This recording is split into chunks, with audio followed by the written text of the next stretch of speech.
everyone, and welcome to Workshop Wednesday, Week 7, the 2020 finale. My name is Mike Leitzke, and I am your host, and I am so excited for everyone to join us here on the live stream, or if you're catching it on the replay, or later on YouTube. Workshop Wednesday has been super fortunate to be sponsored by 3 of the indoor drumline circuits that I work with in an educational capacity, and that's the ADLA circuit in the Southern California area, SCGC here in Middle Tennessee, Northern Alabama, and Western Kentucky, and the CWE circuit in North and South Carolina. Workshop Wednesday is also super excited to be sponsored in a presenting capacity by musicchunks.com. MusicChunks.com is an interactive music platform where you can go on and see some of the best compositions from incredible music designers such as Tom Rarick on the call tonight, as well as Resonant Music Group, Synced Up Designs, Chris Romanowski, and Tom Ongst. You can get on there, look at all sorts of different show music and show material. You can check out warm-ups that top drum corps and indoor drum lines play. And you can also use an interactive tempo slider to change the tempo and slow everything down and learn some of Tom's crazy beats a little bit more slowly so you can break it down and join the Bluecoats next time the Bluecoats get together. So make sure that you go to www.musicchunks.com, get that monthly subscription, and learn some beats. So for week 7, we are keeping it all across the country here. We've got some folks on the West Coast and some folks on the East Coast. We are joined by the incredible Tom Rarick, Roger Carter, and Kevin Shah. How are you guys doing? Great. Thanks for having us, Mike. Doing great, Mike. Thanks. Wow. Yeah, Roger's got the rock star setup over here. Full studio kit. That's fancy, man. I love it. Sorry, can you see me okay? My video seems to have frozen, but I can hear you all right. Yeah, you're all good. Crystal clear. All right, let's see what I can do to fix this from my end. Everybody's just still on my side of things here. Yeah, you're all good over here. But yeah, well, super pumped to have 3 of these guys on here. 3 of the top designers and teachers in the marching arts out there these days. So thank you guys for joining us. We're going to go ahead and dive right in. So we'll get just everybody give a little bit of your background. I think most people probably know who you are, but just to make sure everyone's on the same page, we'll go ahead and start with Tom. Sure. Pleasure to be here, Mike. Thanks for having me. As far as my background, I grew up in Pennsylvania, central Pennsylvania. My father was a rudimental percussionist, played in drum corps, senior drum corps, that kind of thing, and was always around it kind of thing. So it was kind of part of my life growing up with all that. He taught, my first lessons were with him as I was like in middle school, that kind of thing, and kind of the traditional path of school band and college drumline, that kind of thing. I marched in the cadets, was fortunate to teach there for a few years after I aged out. Moved to DC for my Air Force band job that I still have to this day. And in 2001, I started at the Bluecoats as like a snare tech and kind of a swing guy percussively. 2002, I started writing at the Bluecoats in the front ensemble through 2008, and then 2009 to present day, I've been arranging there for that, and then just do judging and arranging for around the country as most of us do, but that's pretty much that's the quick version, I guess. All right, awesome. Kevin?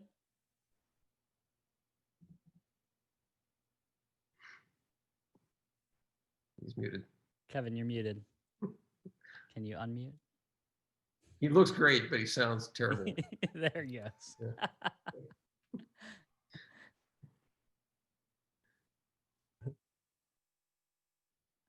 Oh no, he was unmuted. Now he's muted again.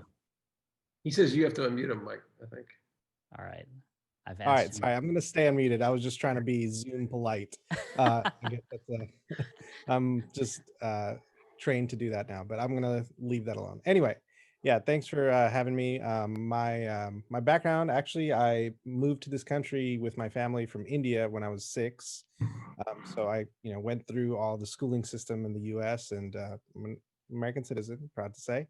And I was always into music. My parents have photos of me when I was like 2 years old playing tabla in India, and I guess I was just really into drumming from a really, really early age. And it was definitely something that, like, when the chance arose in middle school and high school, I was of course going to be pursuing percussion, and so I did marching band and everything. And I just loved music. I just loved w- you know uh, just from an art form standpoint, I was really encouraged by my high school band director.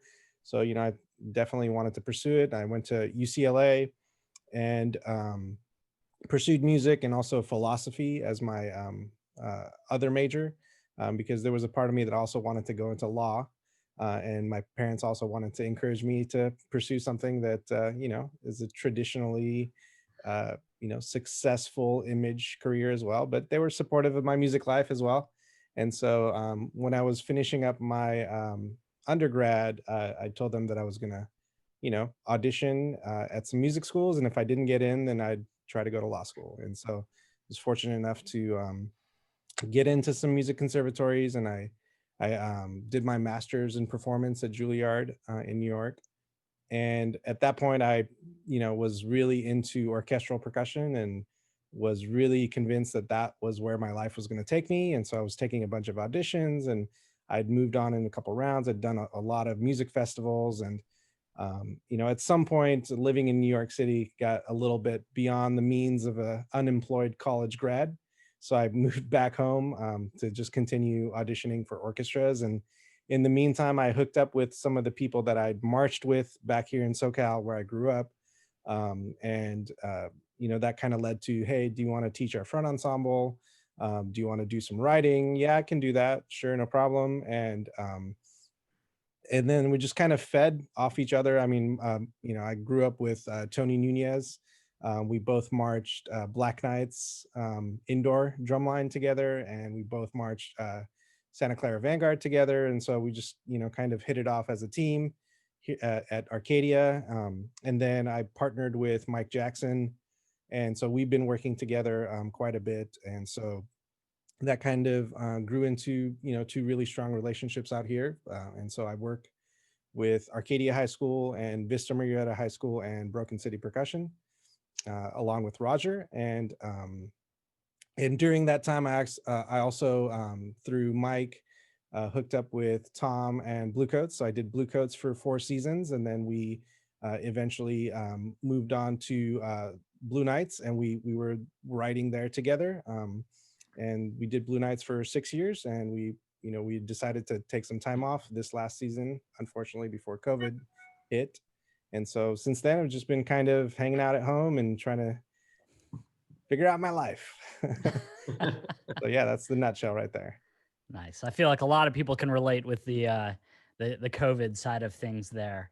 Yeah, that's awesome, man. I didn't know that you marched Black Knights. Did you march with Brian Dinkle and all those guys around that Absolutely. time? Brian Deacon and I actually played on the same exact marimba Wow. back when that was a thing, right? We had one marimba Not enough to go at the around. Black Knights in 2002. And so he and I shared the same marimba. And then in 2003, I actually played snare drum at Black Knights. Nice. That's crazy that the two of you guys still at the top of the game now, 20 years later, almost split a marimba. That's wild. All right, Roger. Yeah, grew up in Southern California. I've been doing drumming since sometime in elementary school. And I think Mike Jackson here is kind of a common denominator between kind of all of us in some way. But Mike was actually my drum instructor in high school. I think maybe a lot of people don't know that. Mike Jackson and Jim Wunderlich were kind of the two guys that kind of got me into this whole thing. The Jim, in fact, went to the school that I went to. I'm a graduate of Mission Viejo High School, and Jim Wunderlich was my section leader actually when I was a freshman. He was a senior, and took me to my first drum corps show. I remember I saw 1987 Blue Devils, Santa Clara, Velvet Knights, Freelancers, like all these groups, and I had never even heard of the activity before, and then that was kind of my first experience. I never even really seen marching band before, and then I just saw these DCI groups, some legendary lines right there, and I was like hooked immediately. And so like throughout my whole high school career, I was just the rudimental guy, just like the bug bit me early, and that was it for me. And then ultimately went on to march in a couple DCI groups. I did the Velvet Knights way back in '89, and then did 4 years at the Concord Blue Devils in the snare line. Section leader for 2 years, and right after that, taught the ensemble the snares specifically for most of the time, but I did do some work with the bass line for 6 years there, and I've been to a couple other groups. The year at the Crossman, and I was caption head at Madison for a few years in the mid 2000s, and then I kind of found a home here at Bluecoats back in 2012. I came on as a snare instructor with again Mike Jackson as the caption head, and when, as Kevin mentioned earlier, when he departed to go to Blue Knights, I kind of was fortunate enough to step into that role, and one that I still hold to this day. Couldn't be more proud to stand in front of that drum line. And so I guess my kind of experience is a lot less formal. Like I didn't go to Juilliard. I wish I had, but like I did a lot of on the job training, so to speak. So, and I play a lot of drum set and do that thing as well. But so I teach at Mission Viejo High School, Broken City, along with Kevin, and as I mentioned, the Bluecoats. And that's kind of, and I'm a private teacher. You just caught me right after a drum lesson I just wrapped up a few minutes ago, and this is my little setup here. So I haven't really got up from this chair or this throne, I guess, in several hours. But this is what I'm doing. So yeah, a little early for you guys on the West Coast, so I definitely appreciate it. yeah. But hey, man, you might not have the Juilliard degree, but I mean, I've been able to be in front of a lot of groups that you've worked with over the years, and I mean, so much incredible drumming that's happened, because of the knowledge that you've shared with those performers. So, like you said, man, just crushing it. So it's awesome. Well, cool. Well, we'll get started here. Two of you guys obviously live in Southern California now. Roger, you being a native and going through Mission Viejo and growing up in that program, kind of when that was, the hype in indoor drumline was Mission Viejo back then. Tell me a little bit about what makes the Southern California drumline culture unique. Well, I think a lot of people, if you ask them that aren't from here, they'll say, well, I mean, they have great weather all the time, so they can always rehearse outside, and certainly maybe that's a factor, but maybe the density of just how many young players there are in this area. We're a pretty populated little section of the country, so just the amount of kids is pretty high, but I think it stems from, again, I'm gonna throw his name one more time. Mike Jackson was so instrumental in the development of the indoor activity as a whole, from taking it from when it was just kind of drums in a gym. Well, before that, it was drums out on the track. I mean, that's back in my day, not to date myself too much, but I come from the time before there was, at least we didn't do it inside. Back when I was in high school, it was arc it up on the track at the football field and play, and I think Mike Mike, along with Jim Wunderlich, is kind of the dynamic duo that sort of took the Southern California percussion scene from its infancy and to help to develop it into something that's, truly standard setting for the entire activity. So, we have a lot of really talented drum lines and kids in this area, and I think that it has a lot to do with who came before, and it's just Mike and Jim, man. Those guys are, I can't say enough about them, how instrumental they were in taking the area and the activity of marching percussion, especially scholastically, to another level from where it was. Yeah. Yeah, it's really interesting, just talking about, population density and stuff like that. Obviously SoCal is super dense wherever you are in Southern California, but you go to other areas of the country that are kind of similar and you still don't always necessarily have that same quality or even just like the vibe that those groups have. So I think it's just something that's super unique, and it's something that I always enjoy to see. Whenever I go out there, it's different than either in the center of the country where I am or even on the East Coast where I am a good bit. It's just really refreshing to see. Kevin, do you want to add anything onto that?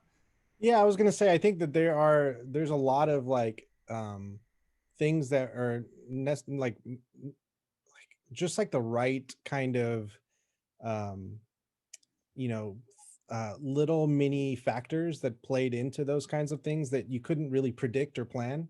Like the density has something to do with it, but it was more about, like, in my opinion, or what I've noticed is, like, just in Southern California, it's like teaching drums or being a drumline instructor, that's like a 1099 situation. So you're not like hired by one school and they pay your salary and you have insurance, right? So you got to hustle, you got to teach 5 or 6 groups. And that, I think if you went back in time, you could ask all those instructors, would you rather teach 5 groups and drive 6 hours a day in traffic, or would you rather have one gig where I pay you insurance and do all that? They'd probably say, yeah, give me the 1 gig in insurance and I'm good.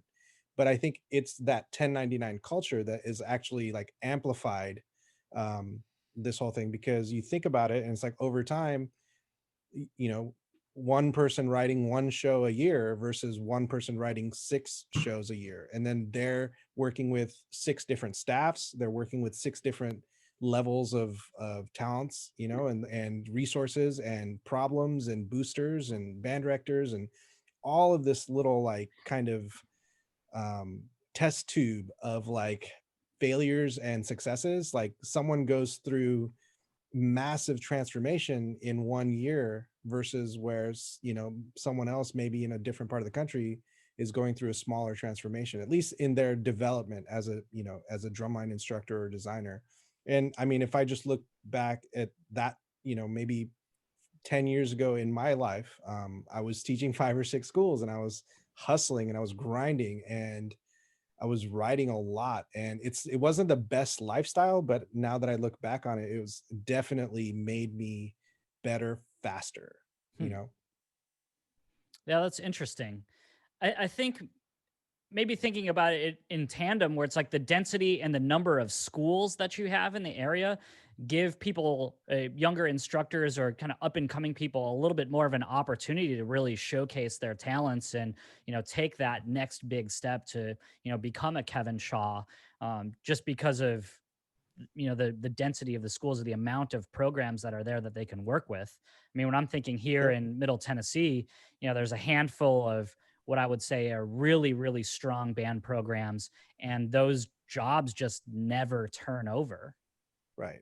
So, Well, and the other part of that is not only density and the ability to have new talent try stuff, but it's also like the spirit of competition and camaraderie, like the combination of those 2 things, like being really good friends with someone that you're really competitive with, and you will spend time talking shop, but B, privately, figure out how you can kick their butt. Like that, again, you put that into a time machine and you fast forward 10 years, like that just like exponentially grows the community.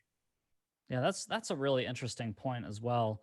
I mean, I can say when I've been out there doing SCPA shows or doing WGI shows, even if a Pulse is not there performing at the show, or Chino Hills isn't there, you're going to see John and Ian there. They're going to be at the show watching everybody. And, they might be in the back of their head thinking, all right, how can I get these guys? But they're going to be there still showing support for all of the groups in the community. And I think that's just, it's really, really cool and refreshing to see that, because at least where I'm at, I don't always see that. And it's something that I'm trying to really promote with the circuits that I work with. But, it's just a bit of a challenge to get everybody out of that mindset of competitors only. Mm-hmm. So yeah, that's interesting. Tom, what do you see in Southern California that you don't necessarily see in other parts of the country? Well, I mean, it's I think we see like really accomplished programs in every part of the country that I'm fortunate to go to judge, like when things are normal and we can do those kind of things. almost forgetting what that's like at this point, which is depressing. But yes. Anyhow, I mean, you see like great programs all over the place. But I think what's different when you go to Southern California, to SCPA show or a regional in that area, is that it's so incredibly deep in terms of like talent and the number of like just really robust designs and educational kind of like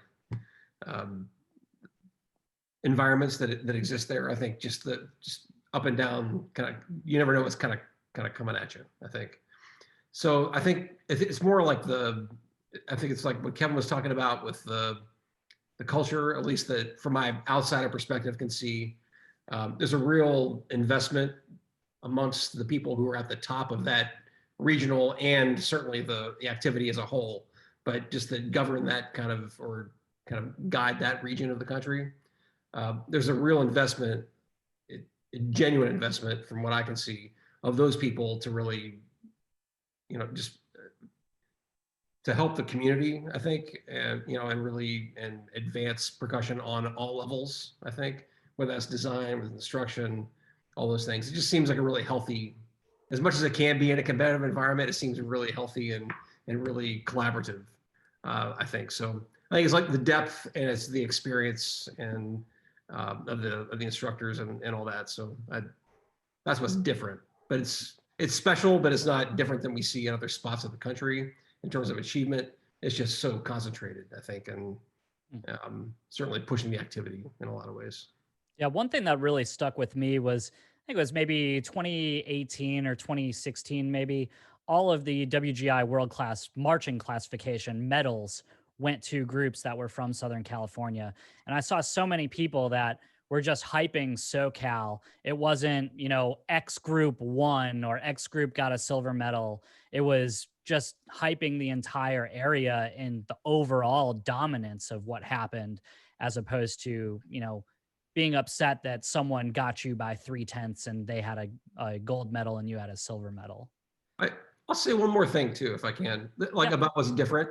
I think by and large, there's a sense of, this is getting more into the nuts and bolts musically, but like there's a sense of refinement, I think, in sound production was expected in terms of fidelity and quality of the sound design, how that all melds together, tuning and the blend of an ensemble that we don't, I mean, it exists certainly other places and there's fabulous groups other places, but it's the rule, not the exception, I think, when you look at the programs from that region of the country. So I think there's certain things where they're at the forefront, I think, of kind of setting the standard for what an ensemble at least sounds like, in my perspective. Yeah. Not that that's a favoritism thing or anything. I want to make sure that's not, make sure that's clear. I'm just saying you find that very, very, very often in the groups from that region. Yeah, I'll 100% agree with that.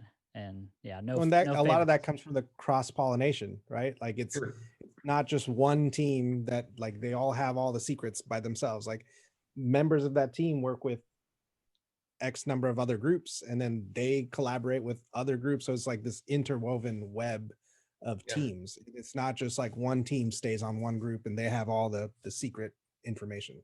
Yeah. You can see that too. Like this, the people who were your students are now teaching. I'm sure Kevin and Roger and that kind of thing, and that attitude, and just the community kind of grows exponentially that way. And I don't know, just seems really healthy. When I you sort think, of outside yeah, looking in. community is a good word too, because I think that sure it's a competitive activity, but the sense of everyone being like a fan of the activity and kind of hyping your competitor, you know, and watching the other groups and encouraging, and not like, you know, like trying to watch and like pick out errors and say, oh, we're better than that. But it's kind of more like, you know, let's check out what you're doing. Let's check out what they're doing. Oh, have you seen these guys? They're great, you know, and kind of being more open to like engage and hype your direct competitors. You know, when we do a family night, like our opening performance, you know, half the ensembles in Southern California are there watching, you know, and same with, you know, like for instance, you mentioned Pulse earlier, when they do their opener, like our whole ensemble like goes and watches and hypes it up. So it's not like as competitive as you might think outside of the, you know, however long the show is. Yeah. And it's interesting, Roger, what you were talking about earlier with, you know, Mike and Jim being so paramount to the establishment, not only of the activity in general, but specifically in Southern California.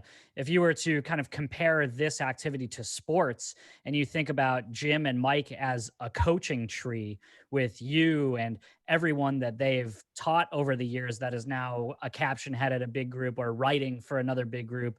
I mean, that's a really, really deep tree that those guys have. And, you know, just everyone kind of spreading the gospel and, you know, refining that over the years. I think that probably contributes a good bit as well. Definitely. Yeah, it's interesting. So while on the topic of Mike Jackson, Kevin, can you speak a little bit about just kind of what your guys' design process is like at Broken City? You know, how, you know, if you and Mike are kind of coming up with something conceptually from just the beginning process to when it's going to hit the floor, what does that usually look like? Yeah, it's a little bit different every year. We don't really have like a formula or anything. There's a lot of introspection that happens early on, you know, and we really have been trying to, I mean, we've set some parameters for ourselves as an ensemble. So like some of our parameters, for example, is that you know, like our, you know, like the core of our design team is myself, Mike Jackson, and Adam Watts, you know, and Broken City is actually like Adam Watts' creation. Like that's his kind of identity, and we have partnered with him, and so he's obviously a major part of who we Another are and what we Mission do. Viejo graduate, by the way. Exactly, yeah. That's wild. And so we, you know, one of the parameters that we have for ourselves is we create everything in-house, like within ourselves, right? So everything that we play, everything that you see, like those are all like us, you know. And that's not to say anything negative about anybody else, or that's just some like a parameter that we establish. Like we want to create art, like a representation of us onto the floor. And so whether it's music that, you know, maybe there's songs that Adam's recorded, and so like we find stuff that we're inspired by, and then, you know, he'll send me some stems, and then I'll like, I won't even sometimes listen to the music. I'll just listen to the vocals, and I'll just write music, like new music under those stems. I wanted to ask you Or about that because sorry to interrupt. If I'm recalling correctly, Cage, was that the show in 2017? I believe so, yeah. The first show. I heard that Mike, or I guess it might have been Adam, just sent you either the lyrics to that, the tune that you guys used, or it was the vocal stems, and you wrote without even hearing the song. Yeah, I'd never heard it before. Yeah. That's and wild. and I think that's what it was fun, like that. Like, so we always talk about creating like creativity but within parameters, right? Because the blank page is always really difficult. So we give ourselves some like philosophical rules, and like, for example, that's a rule. Like there's times where it's like, cool, you know, Kevin, I'm going to write the battery part here, and the rule is like I go first and then you write the music after that, right? And or this part right here is Adam vocals and snares, and so now you just need to create the moment. And that sounds pretty simplistic, but like we thrive on those kind of parameters, like so blank page and then one parameter, be creative. as opposed to blank page, be creative. Does that make sense? So like Yeah. we really try, like if I can sum up our whole process into that, it is like, maybe that's the formula, is nothing, parameter, creative. And then like whatever comes out is what comes out. And then like the next, like step 2 after that is whatever you just did, parameter, next section. Does that make sense? So like that would be like our 2-part equation, I suppose, if I was gonna like try to like write it out and make it fancy, is like everything must follow from what came before. And there's usually like a parameter. So it's whether it's like, hey, I need to get the tenors from this side of the floor to that side of the floor. That's the only parameter that's like the top of the iceberg when it comes to the most important thing. So everything else falls from that, you know? So it's stuff like that. Like, I don't know if that makes sense, but that's how I distill it down into, you know, a 2-minute chunk of talking. So do you really program a lot of things in advance, or is it, you know, you might write the music and have a visual idea, you know, kind of planned out, but you have some laboratory time and figure it out with the students in real time, or how do you guys handle that? Yes. I mean, there have been times where we knew exactly what the ending was and like everything. So that was our parameter, right? Like, for Yeah. example, we knew that in 2019 that the show was gonna, like, literally the only, like, Mike and I happened to like go to Spain together just as like a guy's trip, you know, and we were walking around in Spain, and we walked into this like old Beethoven looking like music store, and it was really cool in Barcelona. And we were just walking around, and they had like a huge table of music boxes with like different like, you know, Claire de Lune and Moonlight Sonata and stuff. And we're like, dude, this is super cool. Like, we like just playing with all these music boxes. It like created this sense of nostalgia. And we're like, cool, like our first parameter, blank page, first parameter, music box, you know. And so we're like, cool, well, how awesome would it be if we could like make our own music box? And then we're like, okay, well, how can you make a music box? Is there like an Amazon music box where you can just like make your own? And like we went on this massive rabbit hole. We found some guy in Thailand who, there's like 2 people in the world that make custom music boxes, and he was one of them. And so like we went back and forth and sent him all this MIDI files, and he's like, well, you can't do it in this key, it's got to be in this key. Like a 4-month process, $500 later, we had a music box. Like, Wow. and like, and the moral of that story is we just pick one thing, and then we just like put the horse blinders on and we just go, you know. And so I wouldn't say that we have a formula, but I guess that is our formula. Yeah. That's wild. I would have never, like, just watching the show. I mean, I would have never have known that, all that backstory going into creation of the music box. That's fascinating. That's And ultimately, I mean, it's cool for me as a time capsule, but like on the floor, that doesn't really matter, right? Like, how does that all speak? And so we rely a lot on the performers and their abilities and their ability to communicate and inspire us for the things that we want to write for them as well, you know. And that's a massive part. Like, and we also are really fortunate that we've gotten to a point where the students that are coming to audition for Broken City kind of already have a general sense of who we are and what we're about and the kind of aesthetic that we have, which we didn't have. Like, we didn't have that established when we started. So it's taken a while for us to get to a point where the kids that are showing up are bringing something to the table that they already know what to bring to the table. You know what I mean? Like, yeah. at least from a personality standpoint, and we're able to like compound upon that. Yeah, that's really interesting. And, you know, I think it says something too, that, you know, you guys are so invested in that parameter, that conceptual idea that you know, latch onto for at least that portion of the show, that, you know, the kids are going to grab onto that inspiration as well. They're going to be able to pick up on that. And then, you know, their job in terms of communication and being able to buy into what they're trying to represent probably becomes a little bit easier for them as well, Yeah. especially when you're doing something that's a bit more, you know, maybe abstract or esoteric. Totally. Well, and we do try to speak to them about our process, and like something might be really abstract. Like, we may not have a complete storyline for anything, and we're not trying to BS them. But we do talk to them about our problems and our struggles and like what caused us to make the parameter, like why is this marimba part a certain way or whatever. So we try to get them invested in our process and our struggles as designers, and not necessarily like the story that we're trying to tell, because we might not have a story for that moment, or we might not have an explanation. But if they're invested in what we're going through, they that might resonate a little bit with them as well. So we're definitely not like trying to create like this abstraction on a mountain somewhere and hopefully you'll get there, but if not, I'm not going to give you the secret. Like, that's not really, we don't really talk about it like that. It's more about trying to get them invested in us as creative people. Yeah, that's really, really neat. Roger, can you talk about kind of teaching in that environment a little bit? Yeah.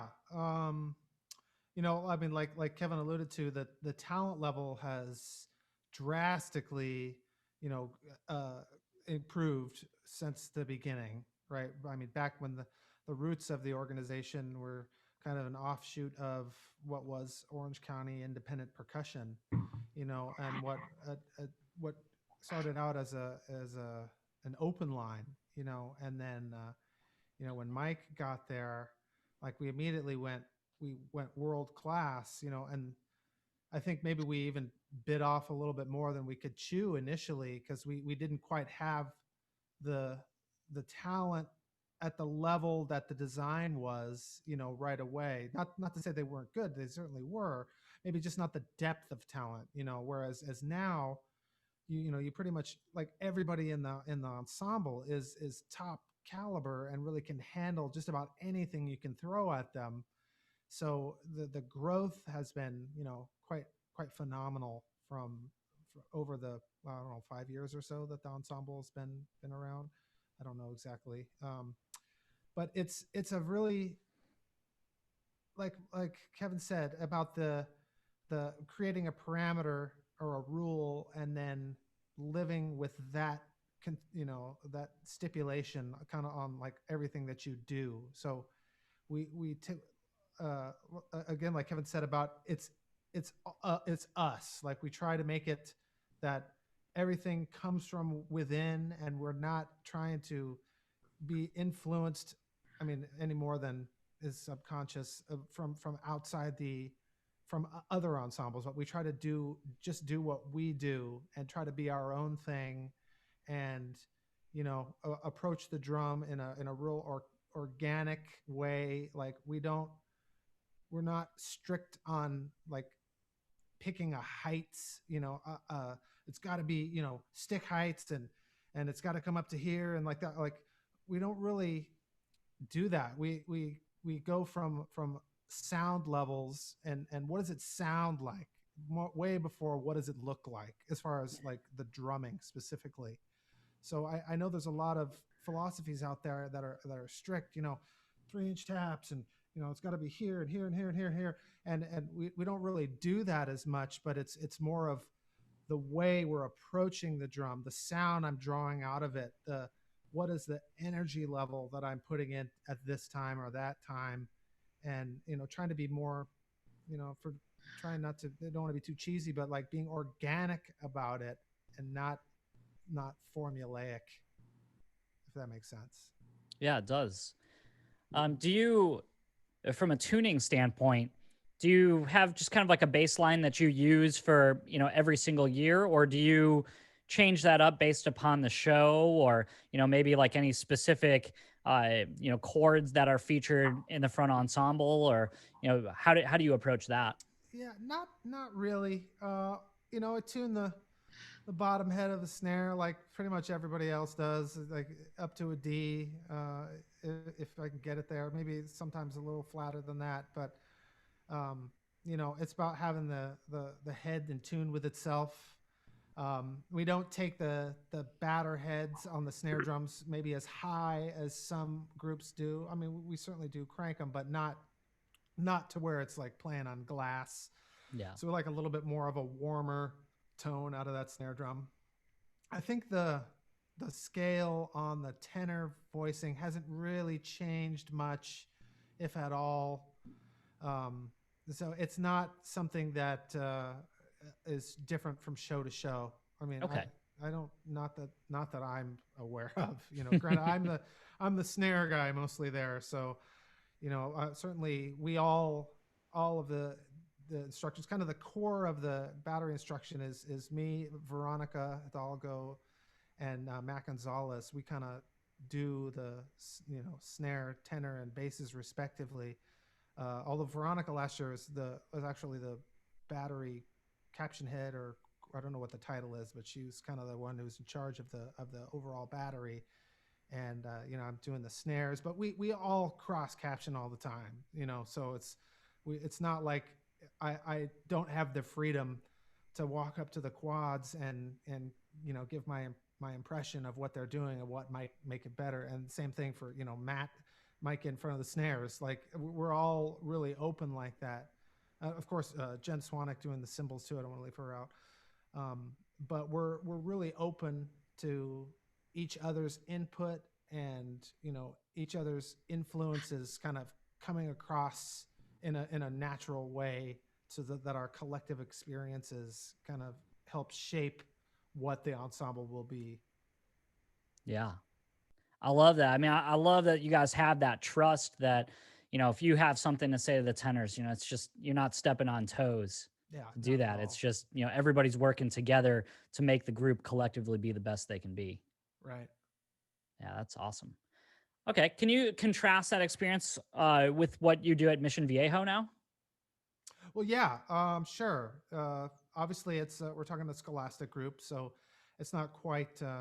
It's not like I have 21, 22-year-olds out there that have been playing their instruments for, 6, 8 years or so. So it's certainly a earlier stage in the development of a percussionist, as on the whole. Brian Dinkle and I work in tandem there. He's sort of my writing partner there. And in fact, he does a lot of the conceptual ideas, the kind of the music choices are generally from him. I suggest a few things here and there, but most of the time it's kind of what Brian. He's such a skilled person, and he's so educated and knows so much about music on multiple levels beyond just band and pageantry, that I kind of default to his expertise in that way. And then we kind of, usually I get a rough, like a raw part from him that might not have all the parts filled out, but it's just sort of I don't want to say like a lead sheet, but it'll be fully scored but kind of thin. And then I'll go in and get really creative rhythmically, and putting in note values that might be unexpected here or there or whatever. And then I kind of toss it back to Brian again, and then he'll go and fill out the pit parts to make sure that things aren't conflicting.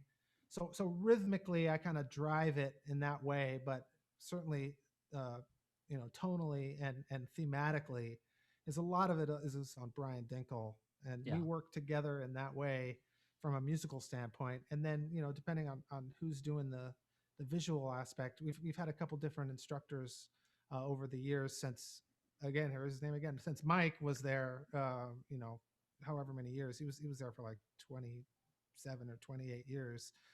And then, I was fortunate enough to take over the group when he stepped away. And so kind of every year is sort of trying to recapture that greatness that once was, from when we had the two genius writers and instructors there, and Mike and Jim. So it's kind of it's a collaborative effort for sure, but it's sort of a give and take as well from Brian and myself. We kind of go back and forth and do it like that. Yeah. And Mission Viejo's in Scholastic Open, is that correct? Yeah, right. Yes. We've done concert 1 year. We've done but yeah, we've been open the last couple of years. Cool. Yeah. It's awesome to see that program getting back in there. Yeah, we're working on it. Yeah, such a storied program. The COVID thing has obviously not been helpful in that way, to say the least. Not for anything that any of us do on here. Right. So that segues well into my next question for you guys. And you can speculate wildly on this, or you can say what you guys are planning to do for your respective groups. But what do you think indoor drumline or drumline in general looks like in a post-COVID world? Like, what can we do to evolve the activity or take the next step, even though we have, a little bit of time off, at least from a competitive standpoint right now?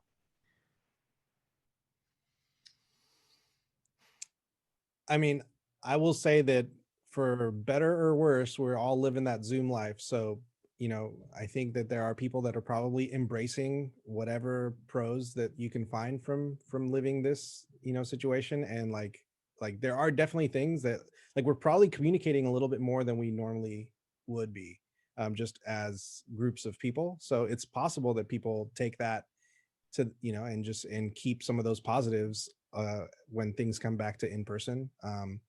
And definitely I think people have used this opportunity to upgrade their own personal skills, and have also like used this opportunity to face like significant hardship and like find ways through that darkness.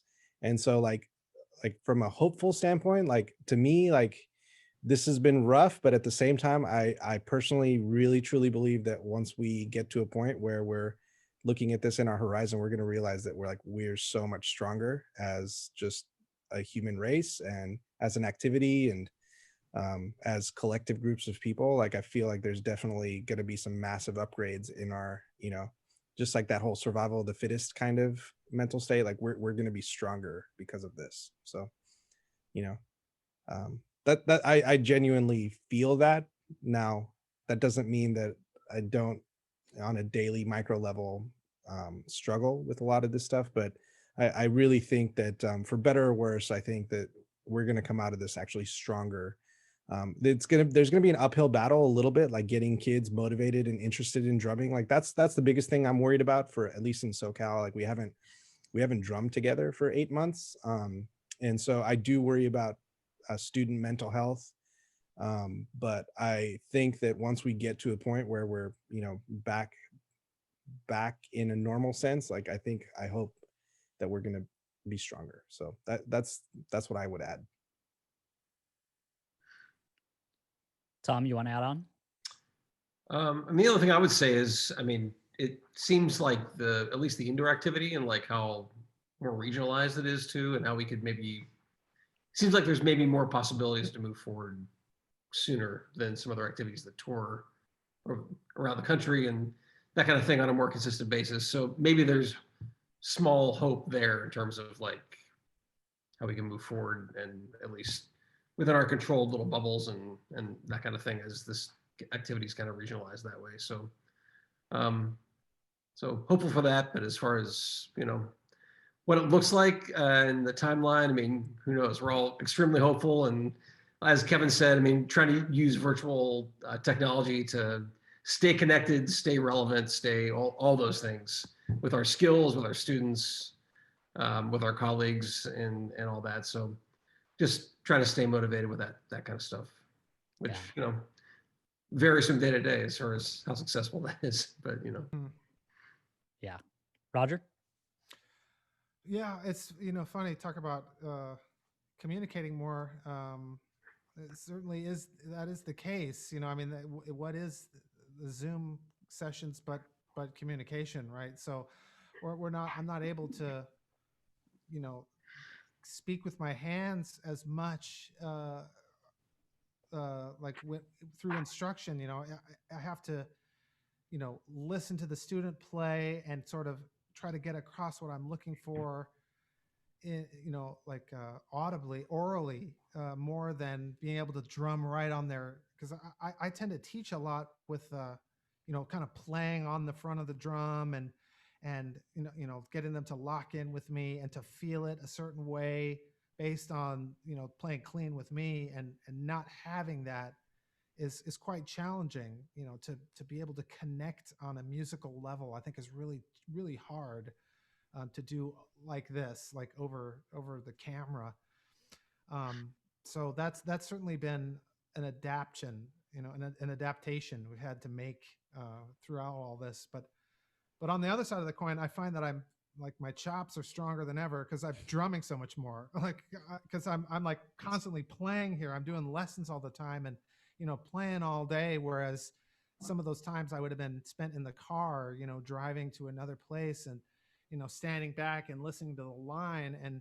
And now I'm kind of playing the whole time. Granted, I can't play on the student's drum and drive him in that way, but I'm having to demonstrate a lot more. So I'm, it's kind of been a mixed blessing, I guess. There's been a few positive things in that way, although I certainly wouldn't trade it for what we've gone through. And I prefer. That's kind of scary that Roger's a better player now. Like, thanks. Yeah. He was pretty good before. Newsflash. Yeah. Yeah. The chops are happening right now, so that's a good thing. Yeah. That's pretty wild though, to just like fundamentally change, how you synthesize information that you're getting from the students, and like to do that, turning on a dime and then being able to, help them to develop without having that personal connection or even just like that visceral feeling that you get, by being in front of a student. Exactly. Yeah. It's such a different activity now. I mean, if you could call it that, without that, without feeling the power of the line and the weight of the stroke and the like the impact of the notes like coming through. I haven't felt that in like getting on a year now. So it certainly is strange. Yeah. I mean, I had gone since late February when I had the disaster with my home until late May when we got started in Franklin, and I hadn't heard a Drumline. And I just walked up to him the first time they were playing like a really filthy double beat exercise. And I was just like, oh, this is so good. This is so good to see this. Just feel it. And then very quickly it was like, all right, let's get this to be a lot better than it is right now. Yeah, and I envy you. I'd love to stand in front of some dirty double beat right now.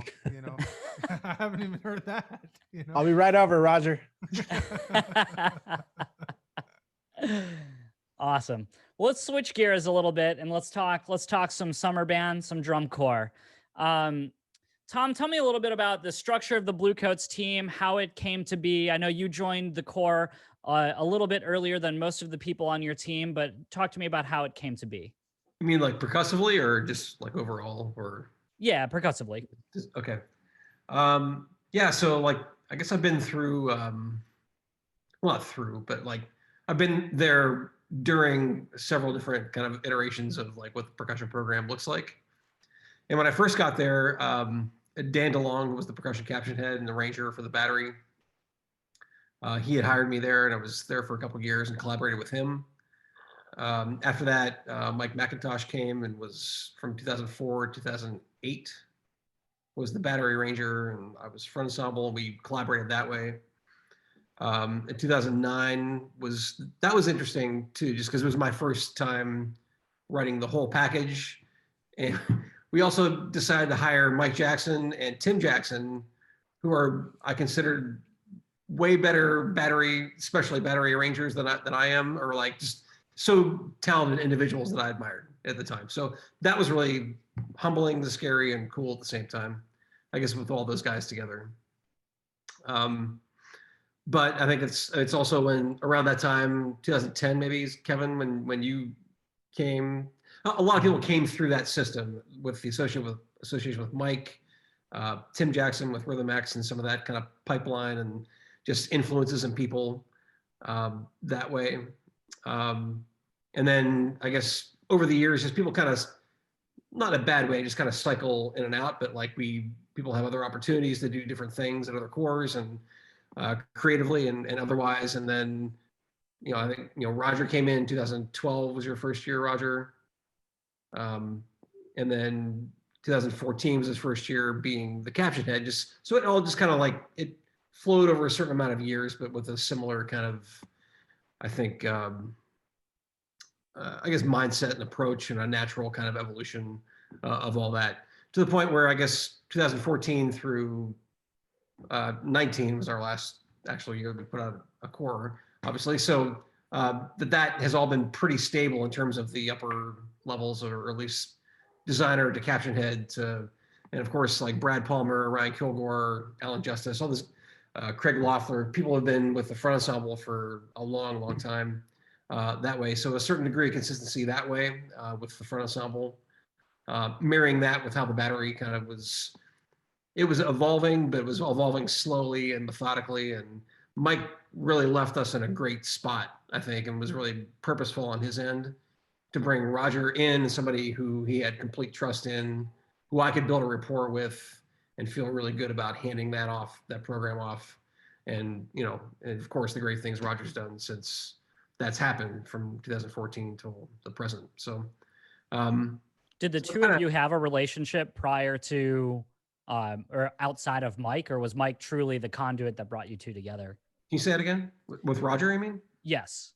Well, I mean, I guess our early relationship was that in '94 was my first year at the Cadets, and that's the year that the Blue Devils came to the East Coast and flew out and just kicked our butt for like a month straight.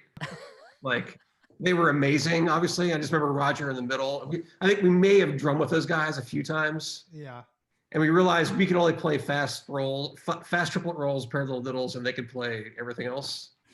And like, but it was just, you know, I may have met kind of thing. We weren't really friends, or, you know, we didn't really know each other. Really know each other. I think, Tom, we actually did co-write. We wrote something together. Yeah, which I didn't really know who you were, and I don't think you. I know. I mean, I knew who you were because, you know, you're Roger Carter, but like, but it was, we didn't really have a relationship to speak of until we worked together in 2012, I guess, and then things just kind of slowly happened, I think, after that, very naturally, at least.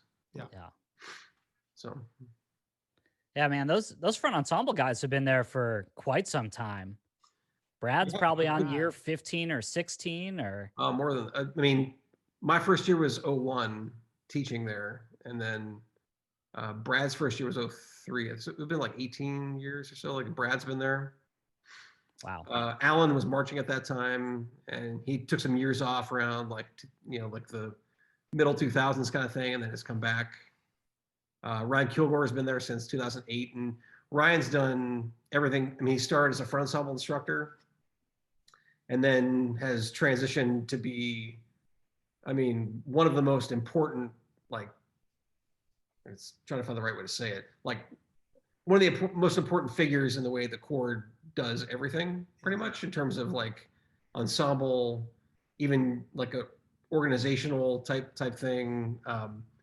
He's really beyond being, I mean, he's an amazing marimbist, amazing teacher, but he's also really good at speaking to the group and the ensemble. And for some of the things we've done as far as being experimental with geography and things on the field and taking the time to, I think, really take ownership of how the drum majors interact with timing and getting in and understanding the electronic things we tried to do a couple of years, that kind of thing.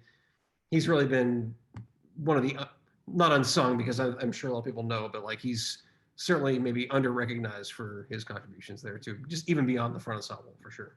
Yeah. And he and Matt Jordan worked together as a team.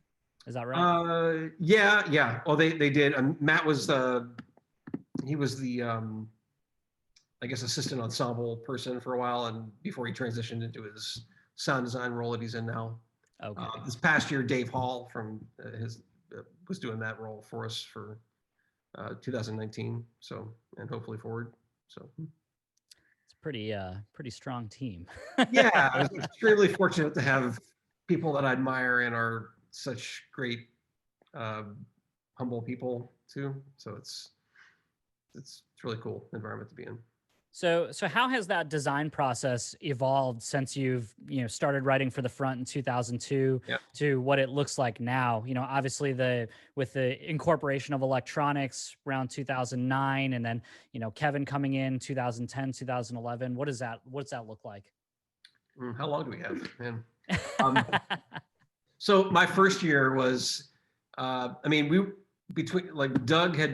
Thrower, who's the brass ranger, was then, still is, and will always be. He's awesome. But he was writing Sibelius. I was using Mac, and I were using Finale, or Dan, I guess, at that early point. We were using Finale. We're even on the same program. We didn't even have like full scores that were, you know, detailed in that way. So it's been a slow process of like horn guy writes, then drum guy writes, and then the visual guy gets the files, and then it ends up as drill, and then you see it on the field. Like, and like that was the way it used to be. I guess it was like a very like sequential process. Over time, it's morphed for sure. With this current team, it's the other extreme. I think in a lot of ways, it's there's very little surprise about what actually comes out in terms of like at least the macro ideas of music, of something that's like a certain amount of seconds, or you know, say 20 or 30 seconds in like that's this part of the show. Like everybody in the team, from the costume designer to the drill designer to me, we all know exactly what it is. The details change, but the ideas don't, I guess. And so my point in saying that is everybody has a hand in the process and an investment in, I would say, pretty much every moment of the show. There's no real surprise where we go, well, what was that? Or, you know, kind of thing. So maybe those happen like visually, because that's more like a design by discovery kind of stuff. When they take all the information we give them, I think, and we talk about over the winter and the spring and that kind of thing. And then it happens more in real time, but certainly with a lot of pre-planning and thought. But it happens more, I think, organically, to use that word, like on the field, that kind of thing. So if there's any surprises, maybe on that end, with not really surprise, but things that happen that we don't anticipate or kind of discover along the way. Yeah. So, and I don't mean it to sound confining that everybody is involved in every decision, but it's just more of a inclusive, important kind of everyone involved, from macro to, you know, to micro of pretty much every decision. So, and that's been a very gradual process from when, you know, like Kevin was involved. I mean, Kevin, you got hired as a bass drum tech, right? And yeah, I was the second bass drum tech. the second bass drum tech. I mean, Wow, I did Kevin, not know that. I met Kevin maybe once before that, and like, yeah, cool guy doing good stuff in Southern California. And then Mike's like, I have this guy Kevin, and he showed up, like, oh, I remember him. Like, I talked to him at Critique, and, you know, like, I didn't know him very well, but like we were starting to do some things in 2010 that was, you know, like it was the infancy of electronics, at least for me and for drum corps. Certainly not for Kevin, some other people, but like we were like, oh, this would be kind of cool. And Kevin's like, I kind of had to do some of this stuff if you want me to try. You know, at least that's my recollection of it. Was kind of just more discussion and kind of free ideas back and forth. But that all happened kind of naturally too. Is like went from being the second fill-in guy on bass drum tech to being such an important part of like how that show eventually was perceived, and how it, I mean, in my opinion, how it at least pushed the activity at that point forward. So in terms of some things we tried from a, I don't know, environment and sound perspective. And so I think that was kind of like maybe the adolescence of our kind of a team. You know, we went from very, very segmented to we're very integrated now. And that was the point where we realized that these things all happen a lot better when we had really a lot of conversations and things that required more thought and back and forth. And those things were really fruitful. I think we learned a lot and had a lot of fun at the same time. I know I did. So that was a really beginning, end, and inside kind of out, kind of not non-chronological kind of explanation, but that's what it is. For sure, yeah. And we've heard a lot through, you know, all of the guests that we've had on this series, you know, with regard to, you know, teams that are really, really successful and have been successful for, you know, a long period of time. The collaborative aspect of the team and everyone coming together to work and not being segmented seems to be a really common theme between those that, you know, are able to experience success. So it's cool to hear that, you know, you guys have a similar environment at Bluecoats, and, you know, especially with the way that you guys, you know, have really pushed the activity in a lot of different ways. And, even Kevin, with what you guys have done at Blue Nights in terms of sound design and integration of manipulation of the sound image and, all of that sort of stuff and, conceptual ideas that you guys do.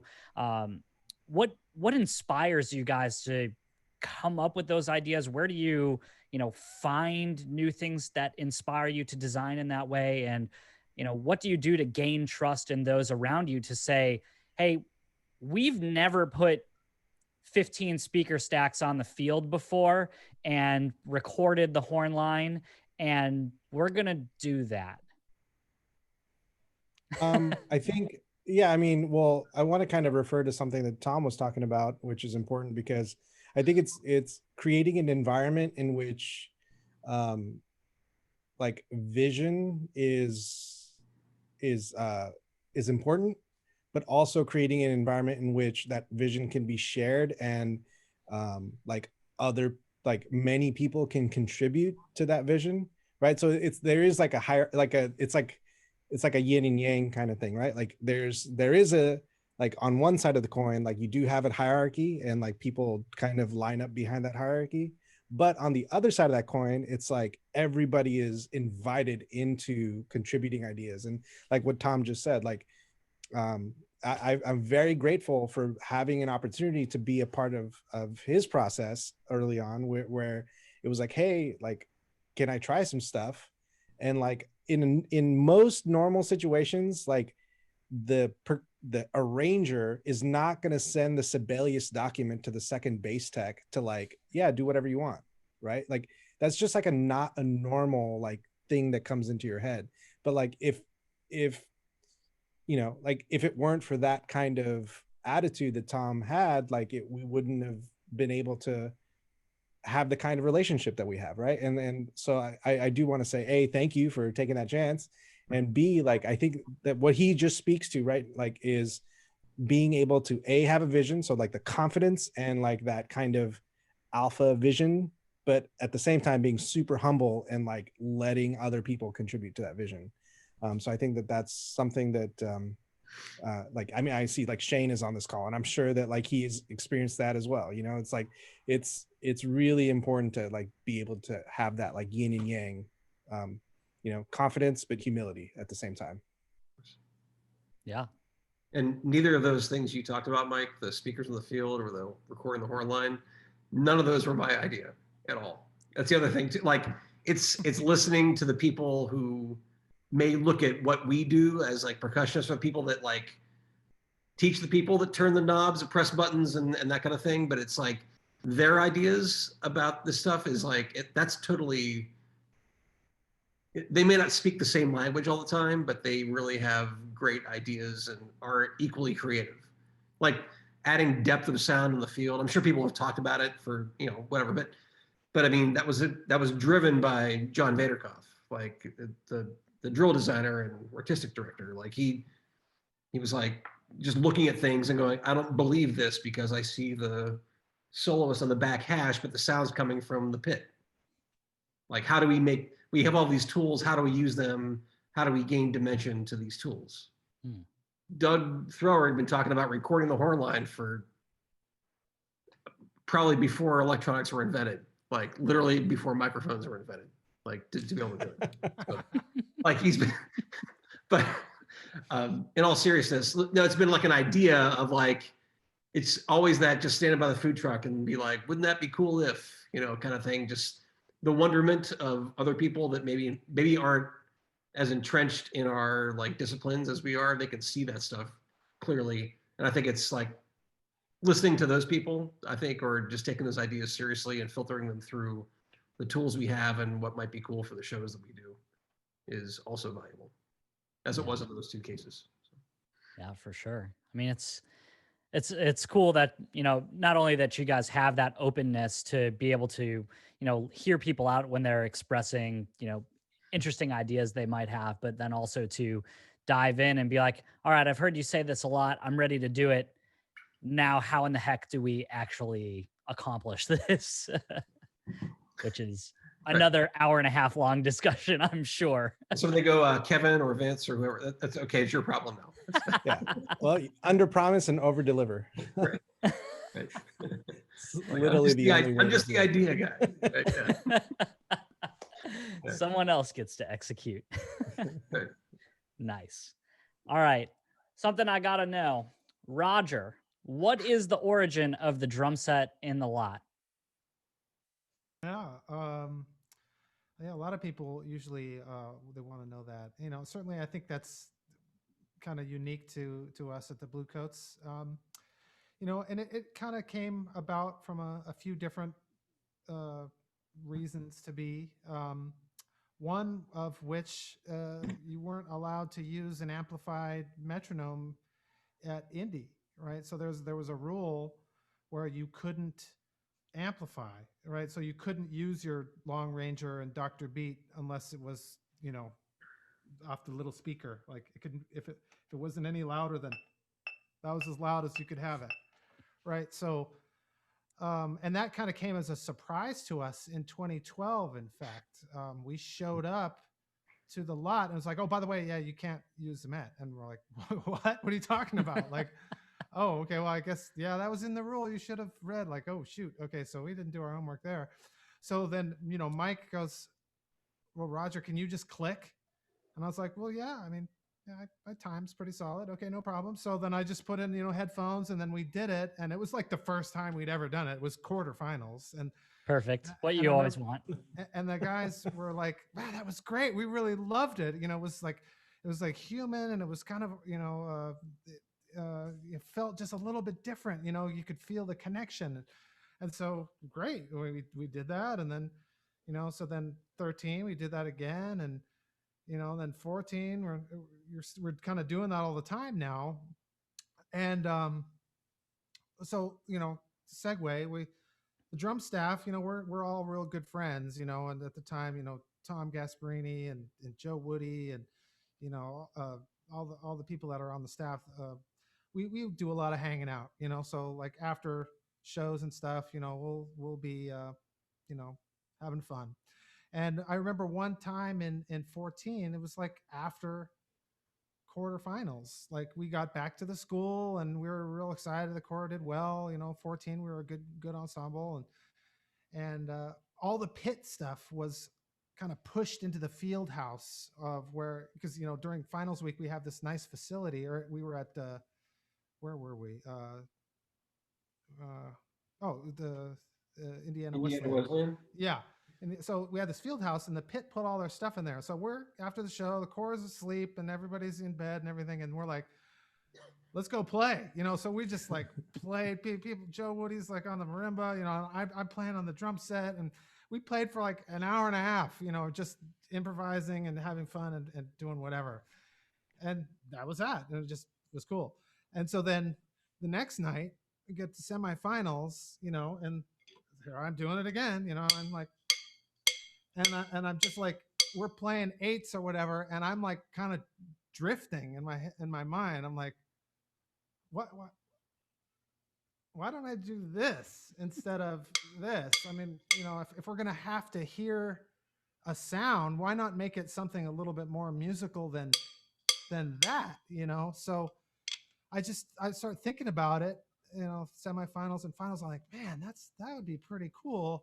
And so then in the whole off season after 14, I was like, oh man, that's, kind of a big commitment to try to do that. And so I was like, not sure if I should try it or not, but then I just said, what the heck? So I kind of got the courage to like ask Dave Glasgow, like, can we get a little drum set, and we'll use it for the battery. It's not for the pit, it's just for the little battery drum set. And we're going to, I want to play and use that for a metronome. And I thought, he's just going to kind of laugh at me, like, no way. But he didn't really confirm it. He just was, I sent him the email like, could we do this? And he didn't respond. And I was like, well, so much for that. And then we get into the move-ins and he's like, oh, Roger, by the way, I ordered that drum set for you. It should be here in a couple of days. I was like, oh, really? Are you serious? Like, I was really excited. Like, oh, wow. I had kind of written that off, And so then it shows up actually, when I'm not even there, I went home for a week, and then the drum set shows up, and I tell Tom Gasparini, the snare tech at the time, I was like, okay, take this drum set and make sure nobody takes it. Just bring it up into your dorm or whatever. Play on it all you want, but just don't let it get mixed up with the pit. Like, this is for the battery, because it's kind of a new concept there, a battery having a drum set. And I remember a side note. I heard this secondhand that one of the pit instructors who's not there anymore, but he asked Tom's like, "What's that? Like, whose drum set is that?" And he kind of told that, well, Roger has this idea of having a drum set, and we'll do it with the battery, and I'm not really sure what he's gonna do, and he thinks about it and he goes, "That's the stupidest idea I've ever heard in my life," and like walked away. That's why it's like, not there anymore. Yeah, so I was like, oh great. Well, I'm like, I'll show you. So then that kind of made me motivated to kind of do it. And then I really just like the way that to connect with the ensemble, with the battery ensemble, and specifically, it's just a way to feel time in a different way. I think that clicking, everything is in 1/4, right? No matter what time signature is, there's only one tone, so it's just like 1 1 1 1 1 1. And when you have, there's a little bit of a different way that you feel the pulse. It's called a downbeat and a backbeat for a reason. Like down up, like like there's a feeling the time kind of that way instead of this way. It sort of helps like organize the beats into like a more musical way when we're talking about just exercises. All of a sudden 8 on a hand becomes groovy instead of just like ja ja ja ja ja ja ja ba ba ba ba, like like it just has a totally different feel to it. And it just made like a more of a connection to the timekeeping aspect of the battery than strictly clean beats, and playing fast and a lot of notes, but like feeling the time and the space between the notes. I feel like using the drum set kind of strengthens that. And it's the kind of thing where, if we're at the move-ins for a month or whatever, and if the weather's good, I just leave it out, and it's out all day. And like lunchtime, the kids will be over playing on it. They'll be drumming and they'll be having fun and just getting creative. And I like totally encourage that. In fact, most years, like I insist that everyone in the line has one chance, like they get to play. Like, okay, whose turn is it today? Okay, Mike D, you're up. And like, then we'll do a warm up, and like the center snare comes down and he gets to play. And it's like, all right, I'm playing Vortex, and like, and like guys are calling out the ones they want to do. And all of a sudden they're getting real excited about their opportunity to like play in front of the line and feel that situation and that sensation that it is. So, it's kind of a thing that could only really work in drum corps because we're so immersed in it. Not to say that we're not immersed in indoor, but it's kind of a weekend thing. Yeah. Where as a drum corps, you're like living and breathing it. I mean, you're going to sleep on the bus, and then you're getting up, and it's like, okay, where's warm up? And then like every moment of every day is you're living that world. And so, the bus and the equipment truck is going wherever we're going. For indoor, I haven't really brought that there because it's frankly it's a pain, to try to bring schlep that kit around and bring it everywhere. And I can only imagine the logistics that would be required to try to take that everywhere for indoor. So it really lives in the drum corps idiom, just strictly out of necessity. Like it's really the only way that I'm able to have that piece of gear everywhere we go is because we have this caravan of however many vehicles we have and equipment trucks and everything goes where the core goes. So it's always there. So it kind of works in that way. But, I guess that's kind of a long-winded answer, but it kind of developed over the fact that we couldn't use the Met, and I felt like this was kind of dumb, and I just felt like playing drums. I mean, what drum set is the ultimate timekeeper, you know, even amongst other drums. You know, that was like a quote I read of somebody's on one of the first YouTubes that we did, and some random YouTuber like said that, and I was like, wow, that is really, really like. This is one of the nice comments maybe about the drums. Yeah, right. It wasn't, you know. Like, yeah, I guess. I wish you'd shut up so I can hear the snare line. Yeah. Yeah, that was the other thing that I knew I was on to something, is because half of the community was like, "You're a genius, Roger. That's the coolest thing I've ever seen in my life." And then the other half was like, "That is the stupidest thing of all time. When are they going to get rid of that crap?" And I was like, "Okay, it's a good idea. I know it now." because it's so polarizing. They're jealous they weren't the ones that figured out how to do it. Yeah. Well, when are we going to see you take out the double pedal so you can play some of those Meshuggah beats? Yeah, right. Here we go. You can do it. Yeah, I got it. Who's that? It's Thomas Hake, or I don't know how to pronounce his last name actually, but it's Haake is awesome player. Yeah, he's amazing. Prolific chops. Yeah, just a godly. Yeah, for sure. Yeah. Well, that's awesome. That's what a cool story, and how that's evolved over time, and how that's become, you know, an integral part of, you know, how you teach the group, and, you know, having purpose behind it aside from just being like a cool way to spend your time while you're teaching drum corps. Yeah, I just think it kind of makes makes us unique, makes us stand out a little bit, makes our performance in the lot a little different than anyone else. Yeah. Just real quick as an aside too, I love, like, especially, I like how, I mean, certainly how it makes the technique program and all the stuff they do like that feel like a little bit more musical, the kind of thing. But like when it gets applied to like music that I've written, or after Roger has time to kind of filter the show through his ears, and then kind of it's almost a little bit like conducting is the way I see it, when you're like in front of the battery, or like conducting from the console kind of thing, like where you're interpreting music in a macro sense and communicating that with just little things and inflection. And it's a cool connection where you don't have to tell them what you want them to do, but you could show them or make them lead them that way. Yeah. So I think that's the coolest thing about it for me, when I get to see that, you know, obviously have a hand in crafting some of the music, and then seeing it being interpreted and communicated. And and it's always that first lot when you come to watch us. It's like, okay, I hope I don't mess it up. Like, Tom stuff. I'm just as nervous as you are. So, Roger's sweating a lot more than the kids are. That's awesome. Yeah. All right. Well, awesome. This has been a great conversation, fellas. I really appreciate you guys taking time out of your day to talk with us and share some of your knowledge. Before we do head out, I want you to get 3 do's or don'ts from you guys. If you're, you know, say an upper division college student or a younger instructor that's trying to become you guys, what are 3 do's or don'ts that you have for them to try to achieve that level of success? We'll start with you, Kevin.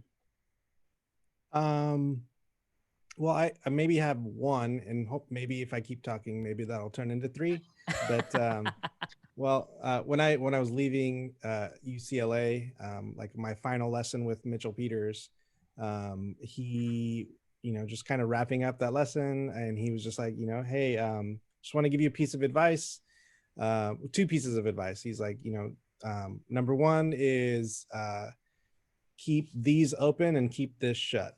You know, he was just like listen, look, be aware, just like really try to take in information, and speak up when you need to, but you know, for the most part, just try to take things in. So I thought that was like really helpful. And then the other thing that he told me in that lesson was, you never know what opportunities are gonna show up.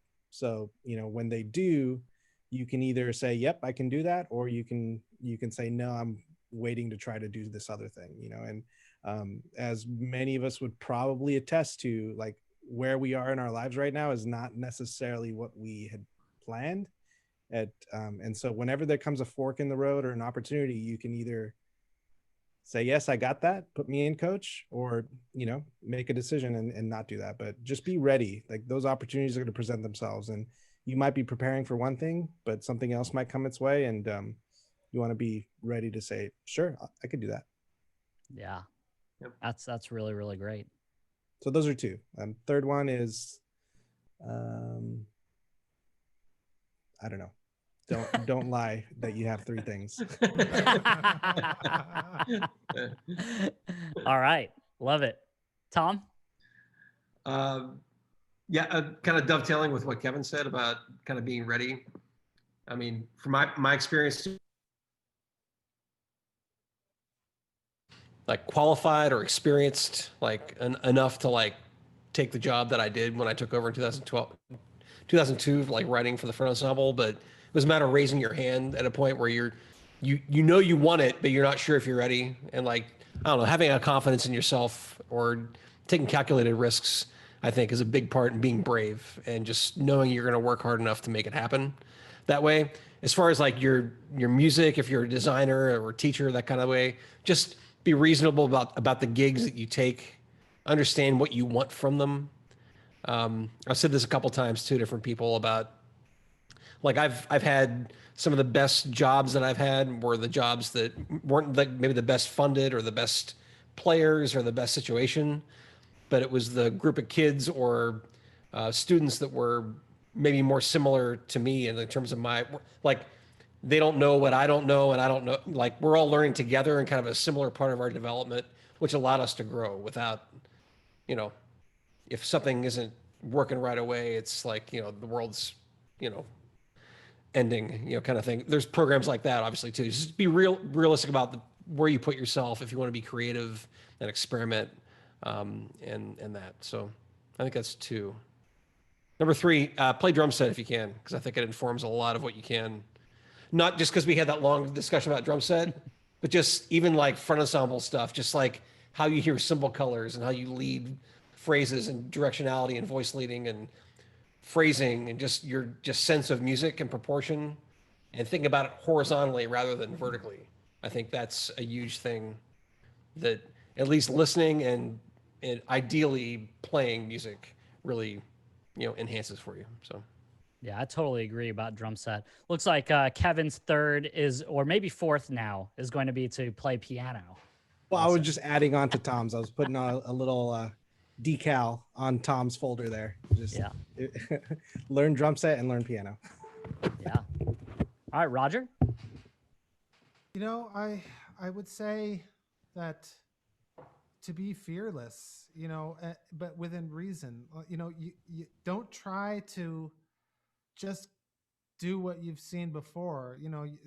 This group does something that's great. Don't just try to mimic that or copy that or think that that's a required element. But like, be your own person as far as as an instructor. Like, if you think of something, like, be fearless and try it. Don't think that it's not something that's going to work. Maybe it is, maybe it won't, but maybe it will. Like, don't be afraid to fail if that means exploring the boundaries of what is possible. So, having the confidence in yourself and your decisions, and to not think that, like, well, this is band, so we do it like this. Like, well, maybe that was then, and this is now. So to just have that confidence to explore new avenues and new ideas on whatever it is. And then to temper that with, don't try to change the world your first time out. There's a lot of brilliant players and up and coming instructors that they think, all right, well, now it's my turn, and then they just like write the most wild, craziest thing ever for their first time out. And you want to make sure that you're realistic to both the level of the player that you're writing for, and the ensemble that you're writing for, and what you're your experience allows you to clean, and to get out there. So I guess I'm almost contradicting my first point, but to being wise about what you do initially, but at the same time being bold enough to experiment with things that maybe are traditionally outside of what you've seen before in the activity, in the ensemble. I guess that's kind of two. Yeah.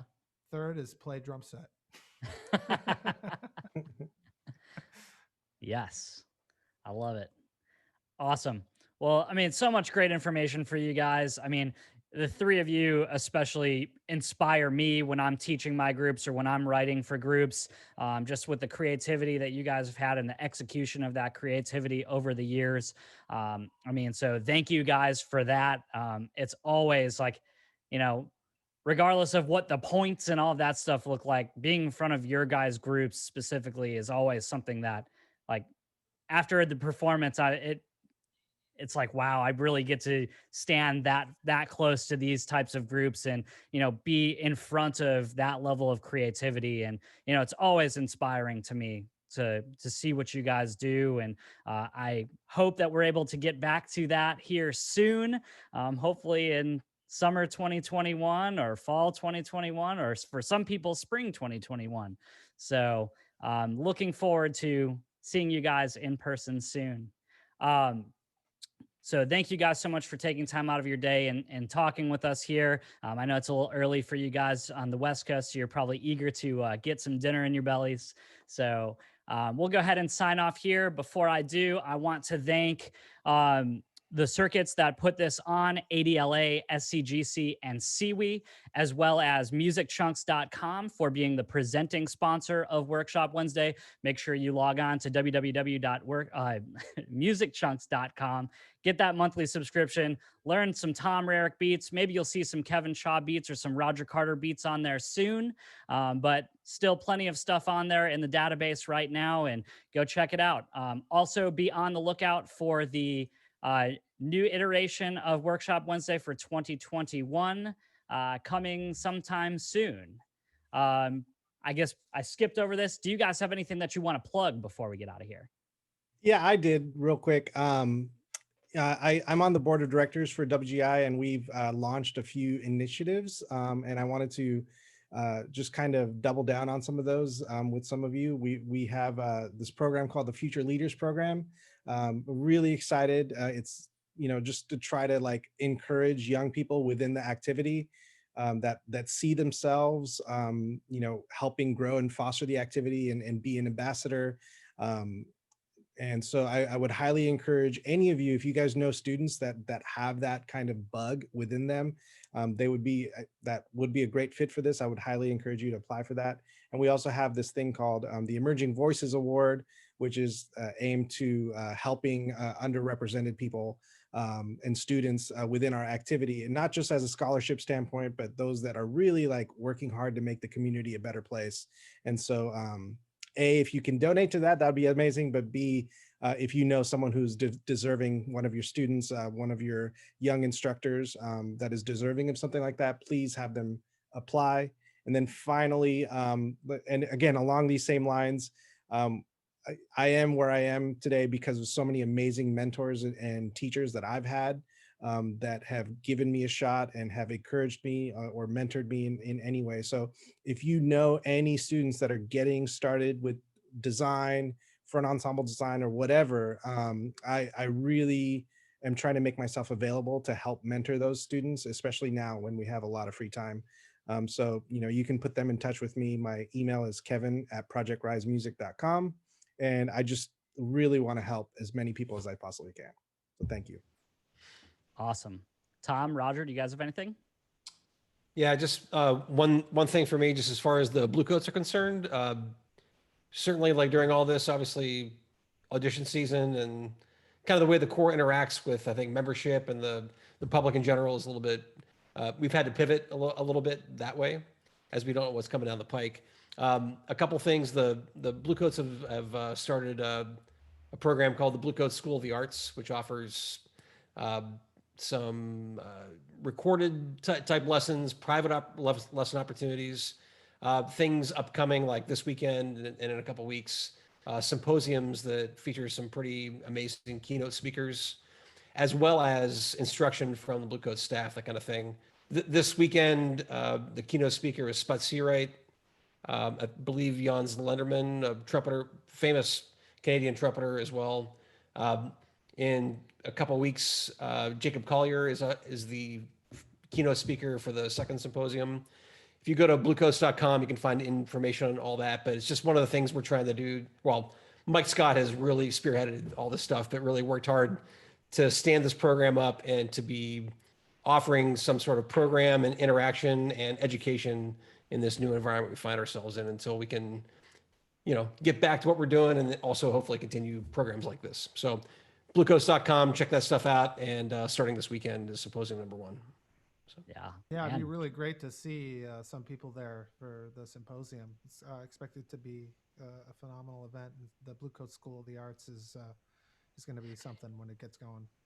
Yeah, some heavy hitters there. Wow. Yeah. That's awesome. Roger, what do you got going on? Same thing. I'm gonna plug the same thing exactly.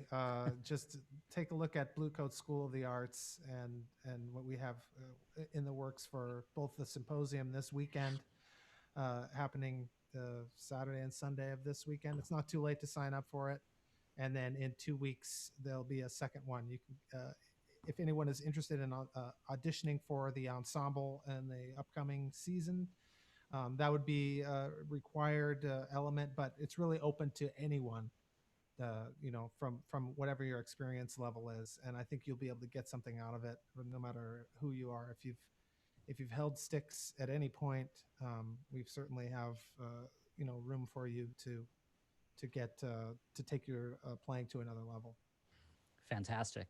Are you open to taking on more students or anything like that, or are you full? I'm always open. I do. This is what you see right here, and I do. I have about a dozen students or so right now. I've had as many as 20 or so weekly, and I do hour-long lessons. So come check me out. My Facebook is facebook.com/RogerCarterDrums. Awesome. All right. Well, cool. Well, fellas, this has been a great conversation. Thank you guys again for taking time out of your day to speak with me. Thanks for everyone that joined for the live stream and for those that'll catch it on the replay or on YouTube. Thank you. And be on the lookout for Workshop Wednesday 2021. Thanks, guys.